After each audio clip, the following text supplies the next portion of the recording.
नमस्कार, स्वागत है आपका न्यूज बुलेटिन में और मैं हूं आपके साथ सपना पांडे। बुलेटिन की शुरुआत से पहले एक नजर इस वक्त की हेडलाइंस पर। मथुरा बरेली राजमार्ग राष्ट्रीय राजमार्ग 530B का निरीक्षण। बीजेपी सांसद हेमा मालिनी ने किया निरीक्षण, कहा पीएम सीएम के नेतृत्व में विकास। अयोध्या में सपा सांसद अवधेश प्रसाद ने की इंडी गठबंधन की तारीफ, कहा देश के संविधान को बचाने के लिए बना था इंडी गठबंधन, हमारा लक्ष्य राष्ट्र हित में काम करना। मथुरा में भूमाफियाओं के हौसले हुए बुलंद। शेरगढ़ कब्जे में की बिना अनुमति के पेड़ों की कटाई। सरकारी जमीन पर भूमाफियाओं ने काटे पेड़। गाजियाबाद में थाने के बाहर युवक की गोली मारकर हत्या। मृतक के पिता ने पुलिस से जताई नाराजगी, कहा मैं पुलिस की जांच से संतुष्ट नहीं। चलिए अब रुक करते हैं खबरों की ओर। उत्तर प्रदेश के मथुरा से बीजेपी सांसद हेमा मालिनी ने नवनिर्मित मथुरा बरेली राजमार्ग राष्ट्रीय राजमार्ग 530B का निरीक्षण किया। इस दौरान हेमा मालिनी ने कहा कि मुझे यह कहते हुए बहुत खुशी हो रही है कि प्रधानमंत्री मोदी और मुख्यमंत्री योगी आदित्यनाथ की डबल इंजन सरकार ने इतना विकास किया है। इन 6 लेन वाली सड़क का निर्माण भविष्य को ध्यान में रखकर किया गया है। बहुत ही खुशी हो रही है ये कहते हुए कि हमारे प्रधानमंत्री नरेंद्र मोदी जी और हमारे उत्तर प्रदेश के चीफ मिनिस्टर मुख्यमंत्री योगी जी के सरकार दोनों मिलकर डबल इंजन सरकार ने कितना कुछ विकास किया है। उसके साथ में ये देखिए आज मैं यहाँ पर खड़ी हूँ, ये this is Mathura to Bareilly तक का एक मार्ग बनाया है। इट इज 6 लेन रोड बनाया गया है जो पहले नहीं था। ये भविष्य को देखते हुए इन्होंने इतना बड़ा रोड बनाया है और इसमें बहुत कुछ सुविधाएं होने वाली है।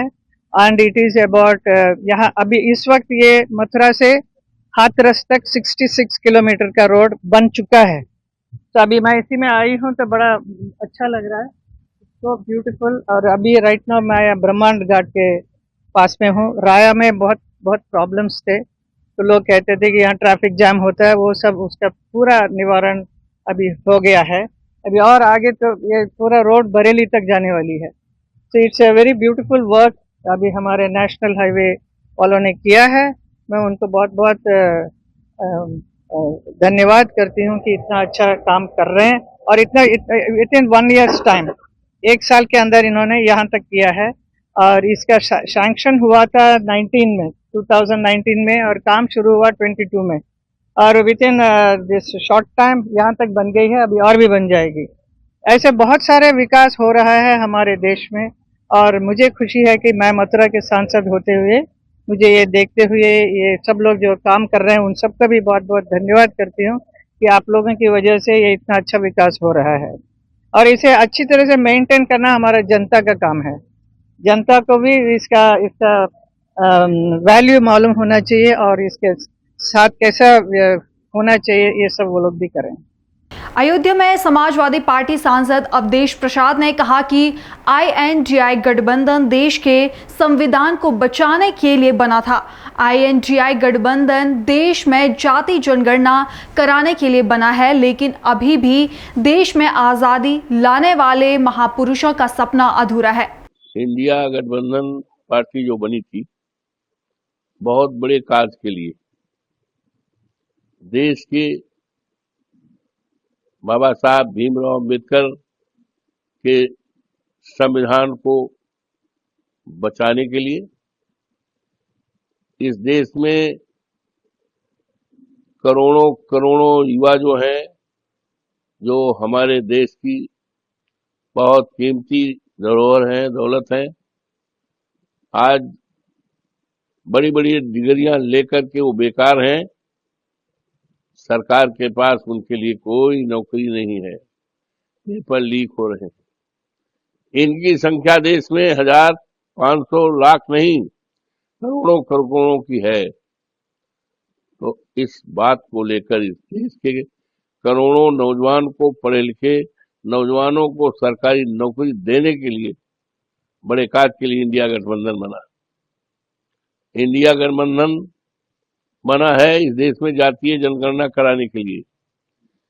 इंडिया गठबंधन बना है इस देश में अल्पसंख्यकों, दलितों, पिछड़ों और कमजोर लोग, लाचार लोगों के साथ जुर्म अत्याचार हो रहा है, इस जुर्म अत्याचार को खात्मे के लिए बना।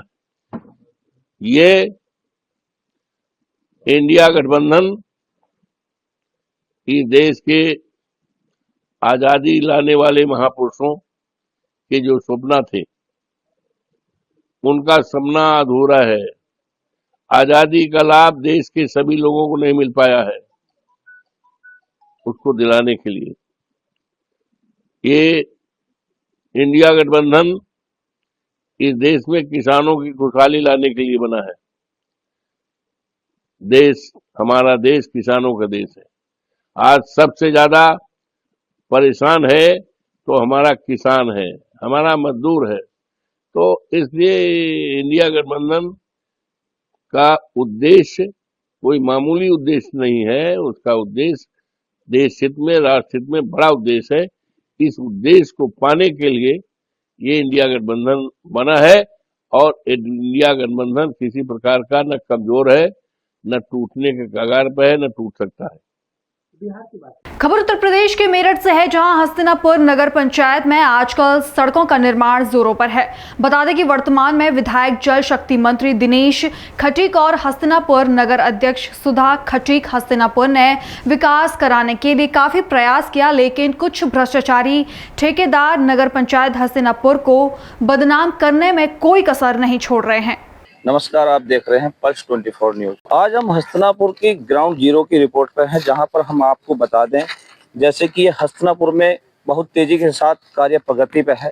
यहां की टूटी हुई जितनी भी सड़कें हैं, नगर पंचायत अध्यक्ष के द्वारा लगातार उनका निर्माण कार्य कराया जा रहा है। ठेकेदारों को ठेका दिया गया है, लेकिन एक बहुत ही विचित्र घटना यहाँ देखने को मिली है। ये जैसे कि इस वार्ड में ये ठेकेदार इतनी घटिया सामग्री का प्रयोग कर रहा है। आपको बता दें कि यहाँ पर कैमरामैन एक बार दिखाएंगे, ये देखिए कि किस प्रकार यहाँ पर पत्थर बिछाया गया है और इसके नीचे ये टाइल बिछी है। अब आप अंदाजा लगा सकते हैं कि इसमें मात्र कितना पत्थर पड़ा हुआ है। क्या ये सड़क चलेगी? आपको दिखा सकते हैं, क्या ये सड़क चलेगी? ठेकेदार लगातार इतनी घटिया सामग्री का प्रयोग कर रहे हैं। हस्तिनापुर विधानसभा क्षेत्र से वर्तमान हमारे विधायक मंत्री, जल शक्ति मंत्री दिनेश खटीक जी के सौजन्य से, नगर पंचायत अध्यक्षा सुधा खटीक जी के सौजन्य से हस्तिनापुर को विकास करने की जोरों पर प्रगति की जा रही है, लेकिन जो ठेकेदार हैं वो बदनाम करने में कोई कसर नहीं छोड़ रहे। जैसा कि आपको बता दें, हस्तिनापुर में लगातार निर्माण कार्य चल रहा है। सड़क के निर्माण कार्य रोज हो रहा है, सड़कें बनाई जा रही है, लेकिन उनपे जो माल गिर रहा है वो जनता के सामने यहाँ मिलाकर नहीं गिरा जा रहा। रात्रि के समय माल को मिलाकर लाया जाता है और जब जनता सो जाती है, हस्तिनापुर के नगरवासी जब सो जाते हैं, तब उस सड़क का निर्माण किया जाता है। मानक के अनुसार माल में मिलावट नहीं की जाती, घटिया सामग्री का प्रयोग किया जा रहा है। सरकार को बदनाम करने की कोशिश की जा रही है।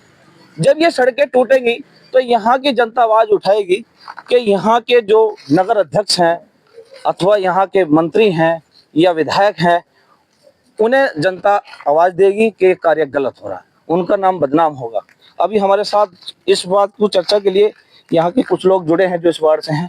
क्या नाम है सर आपका? जनेश शर्मा। ये सर कौन सा वार्ड लगता है आपका? 14 नंबर वार्ड। ये जो कार्य हो रहा है, क्या आपकी नजरों में सही है? नहीं, ये सरकार की नीति गलत दिखाई दे रही है। ठेकेदार की क्यों कहें?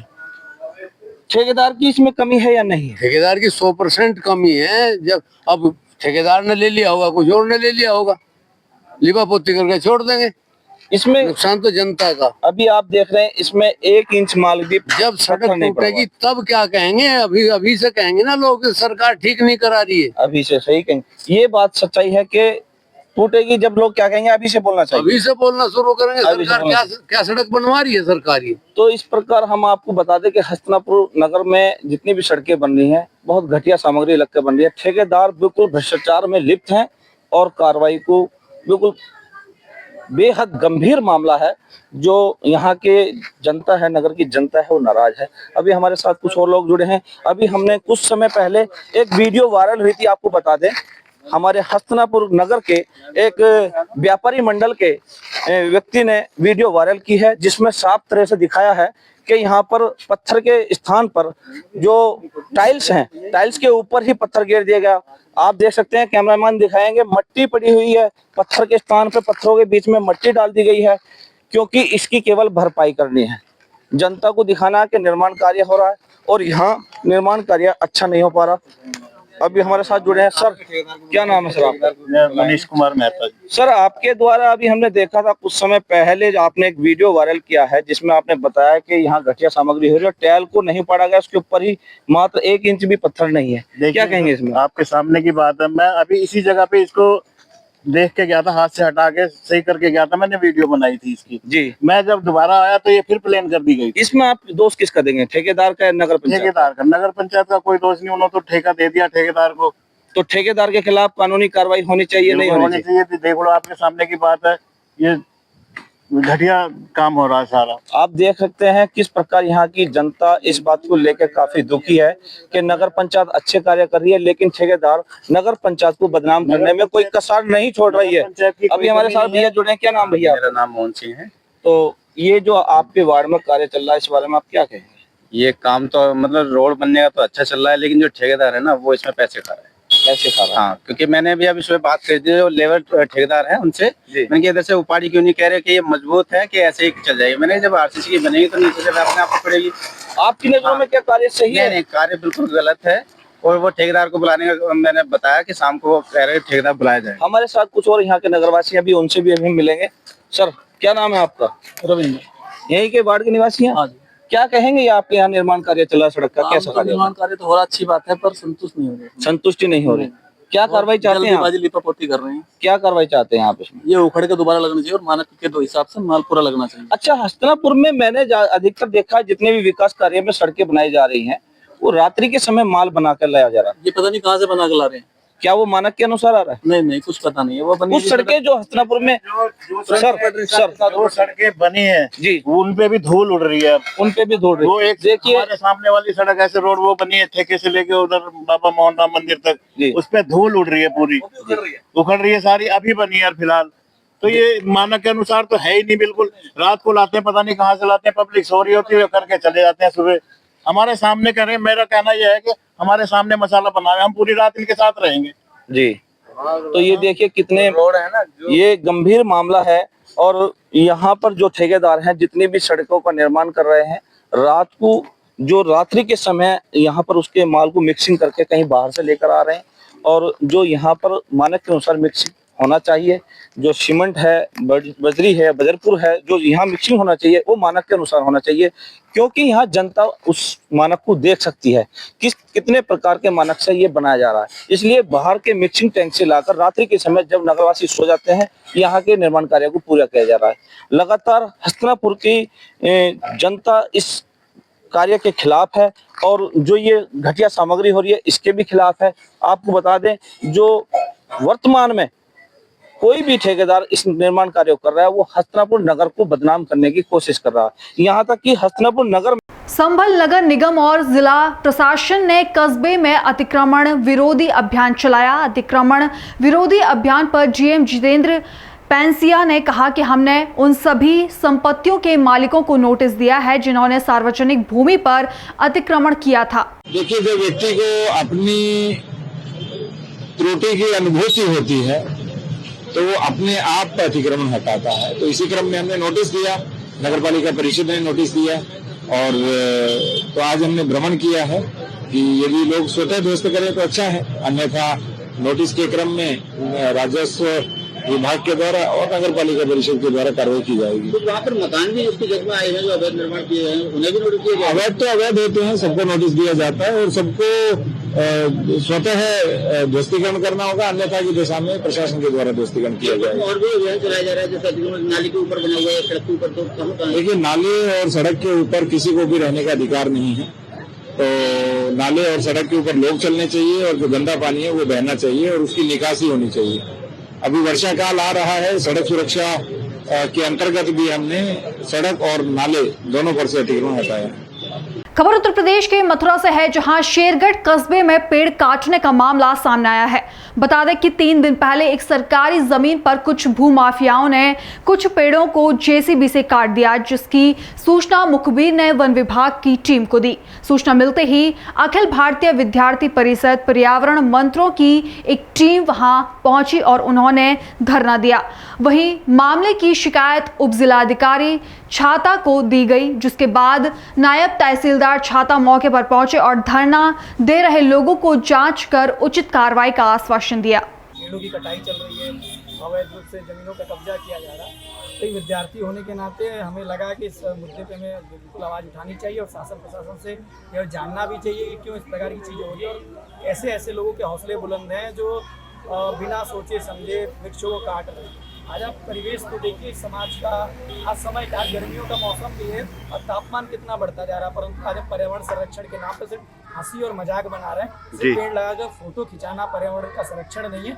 पर्यावरण संरक्षण और पर्यावरण मित्र वही हो सकता है जो उसका देखभाल कर सके। कहीं गलत हो रहा है तो उसका आवाज उठा। तो इसी वजह हम सभी विद्यार्थियां एकत्रित हुए और हमने विरोध किया और शासन प्रशासन को इससे अवगत करा। यही मामला था पूरा और हम इसलिए आए। आपने यहाँ आके क्या देखा मौके पर आके? हमने दोनों जगहों को मुआयना किया और हमने यह देखा कि एक जगह नीम के पेड़ को काट के उसे पूरा सफा कर दिया गया। जो आपका पीपल का पेड़ था उसमें भी आधा कट चुका, आधा बचा हुआ है, वो अवशेष के रूप में ही मान लीजिए वो बचा हुआ है।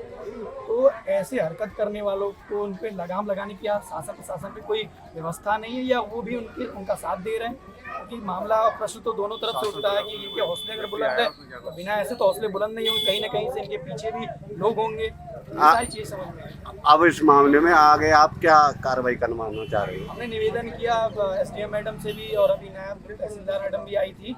सबसे निवेदन यही है जल्द से जल्द उस पर कार्रवाई हो और जिन लोगों ने भी इस पर किया सुसंगत धाराओं में उनको मुकदमा पंजीकृत किया जाए और एक उदाहरण प्रस्तुत किया जाए कि ऐसे पर्यावरण को नष्ट न किया जाए।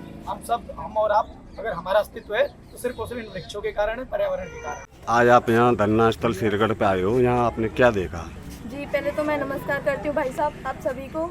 जी यहाँ पे अवैध रूप से पेड़ काटे जा रहे हैं, वृक्ष काटे जा रहे हैं और सरकारी ज़मीनों पे अपने लोग अपना पर्सनल दावा दे रहे हैं कि ये हमारी ज़मीन है और वो अपना झूठा प्रूफ दे रहे हैं और यहाँ पे पेड़ कटाई की जा रही है। जी उसके समक्ष में हम यहाँ पे आए हुए हैं। उनके लोगों के बारे में पता लगा जो लोग यहाँ पेड़ काट रहे हैं आपको?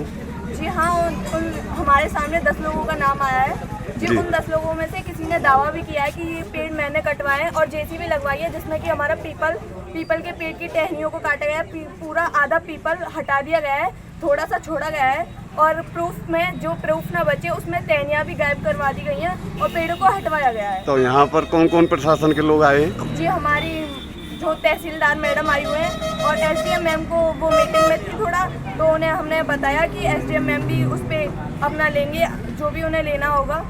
तो इन लोगों ने क्या आश्वासन दिया आप लोगों को? जी अभी तो इन्होंने बोला है कि इस पे कोई ना कोई लगाया जाएगा, मतलब इसकी जांच बैठाई जाएगी। अगली खबर गाजियाबाद से है, जहां मुरादनगर क्षेत्र में अपराधियों के हौसले इस कदर बुलंद हो गए हैं कि पुलिस थाने के सामने भी अपराध करने से डर नहीं रहे हैं। इसी से जुड़ा एक ऐसा ही मामला मुरादनगर क्षेत्र से सामने आ रहा है, जहां बुधवार रात करीब 11 बजे मुरादनगर थाने के बाहर 32 वर्षीय युवक रवि शर्मा की गोली मारकर हत्या कर दी गई। दरअसल सड़क पर रोकी गई कार हटाने के मामूली बहस से यह विवाद शुरू हुआ था, जिसके बाद आरोपी ने पहले मृतक के घर के बाहर गोली चलाई और जब युवक इसकी शिकायत करने थाने पहुंचा तो थाने के बाहर ही उसकी गोली मारकर हत्या कर दी गई और दोनों आरोपी मौके से फरार हो गए। मुरादनगर थाने के बाहर एक युवक की गोली मारकर हत्या कर दी गई, जिसके बाद लोगों में भारी आक्रोश है। वहीं घटना की जानकारी देते हुए DCP ग्रामीण सुरेंद्र नाथ तिवारी ने बताया कि 18 जून को थाना मुरादनगर पुलिस को सूचना मिली कि मिलक रावली गांव में रविंद्र शर्मा के घर पर कुछ लोगों ने फायरिंग की है। इस सूचना के आधार पर फोर्स तुरंत जांच करने गई। आरोपी मोंटी के घर की तलाशी भी ली गई, लेकिन वह घर पर नहीं मिला। दिनांक 18/6/25 को थाना मुरादनगर पर एक सूचना आई कि मिलक रावली गांव में एक रविंद्र शर्मा है जिनके घर पर कुछ लोगों द्वारा फायरिंग की गई है। इस सूचना पर तत्काल चौकी की फोर्स तथा थाने की फोर्स गई और वहां पर छानबीन किया तथा जो आरोपी था मोंटी उसके घर पर उसकी तलाश भी की गई, वहां पर वो मौजूद नहीं मिला। इसके उपरांत रविंद्र शर्मा तथा उनके परिजनों द्वारा थाने पर आकर के FIR दर्ज कराने की प्रक्रिया की जा रही थी। इस दौरान कुछ लोग, उनके परिजन तथा उनके कुछ परिचित थाने के बाहर सड़क पर थे वहाँ पर उनको सड़क के दूसरी तरफ आरोपी मोंटी और उसके साथ अजय दिखाई दिया। इन लोगों द्वारा उसे रोकने का प्रयास किया गया है। इसी दौरान मोंटी द्वारा फायर किया गया, जिसमें रविंदर शर्मा के पुत्र रवि शर्मा को गोली लगी, जिन्हें अस्पताल ले जाया गया, जहाँ पर उनकी मृत्यु हो गई।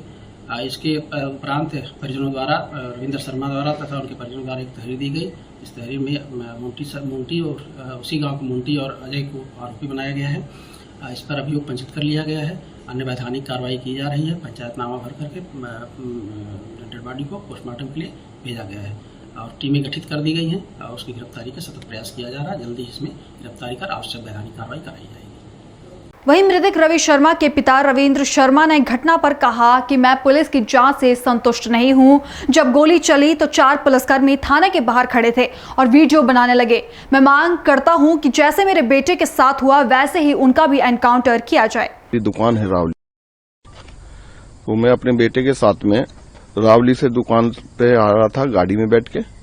तो हमारा गांव जो रावली रोड से लिंक रोड पड़ता जी, मिलक रावली का, वहां पे हमने गाड़ी नीचे उतारी रोड से। तो मेरी जो भतीजी हैं, सगी भतीजी है मेरी, वो ऑटो में बैठ के वहां पे उतरी ऑटो में। जैसे ही मैं मुड़ा तुरंत ऑटो आ गया। मैंने गाड़ी जो है साइड में लगा दी, उनको खिड़की खोल के उनको बैठा लिया। इतने में ही वो सामने से अपनी गाड़ी लेकर आया, मोंटी सनोप जितेंद्र और अजय सनोप राजवीर, ये 2 लड़के उसमें गाड़ी में बैठे हुए थे। कहने लगे बीच में गाड़ी रोक रखी है। मैंने कहा भाई बच्चे हैं, उनको बैठा रहा हूँ, थोड़ी देर कर ले, या तो जल्दी है तो वो निकल जा, साइड में बहुत रास्ता है। तो अच्छा हमें साइड बताऊंगा, ये बताऊंगा, ऐसी बात हम तक कह के वो रावली को चला गया। तो मैं उससे अभी 10 साल पहले वो जेल काट का आया, 10 साल की जेल काट का है, मात्र अभी 1-1.5 साल पहले ही वो यहाँ पे आया है। तो उसको मैंने कहा बेटा ज्यादा गर्मी आ गई क्या? कह रहा मैं सुलट रहा हूं, अभी आ रहा हूं मैं।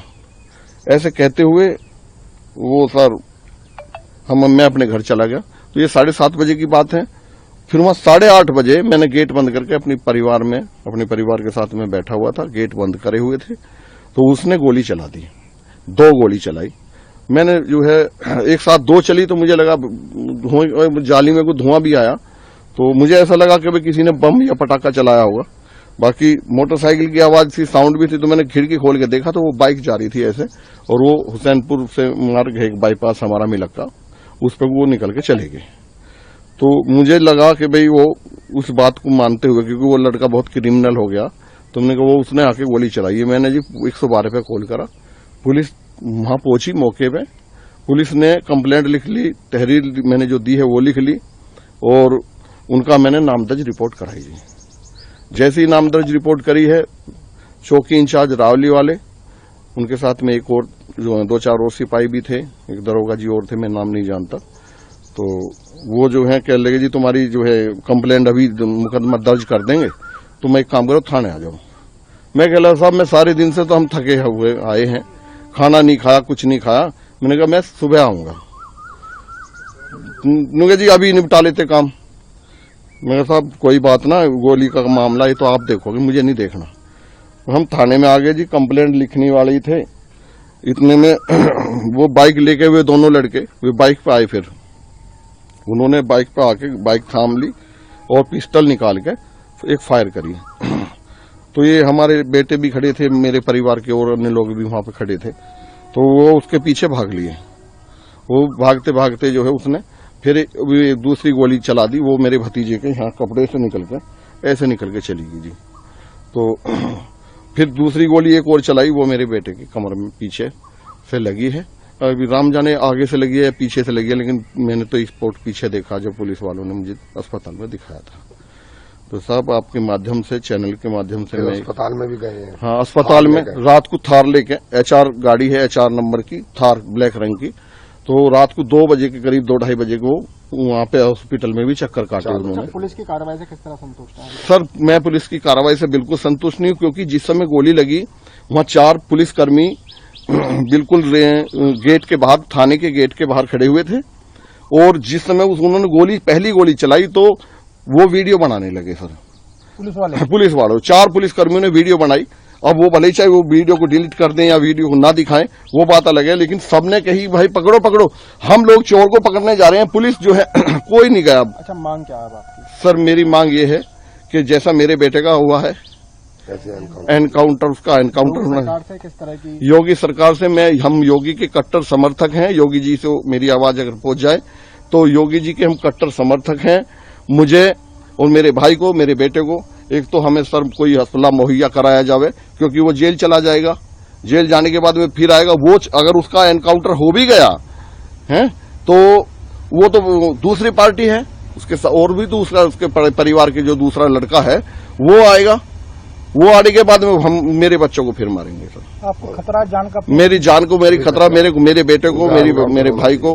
सर हमें कोई असला मुहैया कराया जावे और योगी जी से अपील है, और सर इसका एनकाउंटर कर जाए, क्योंकि ये 10 साल जेल काट गया और 6 साल की बच्ची और 7 साल का एक लड़का, उसके साथ में दुष्कर्म करने के आरोप में ये जेल गया। कोई मर्डर नहीं करा था इसने।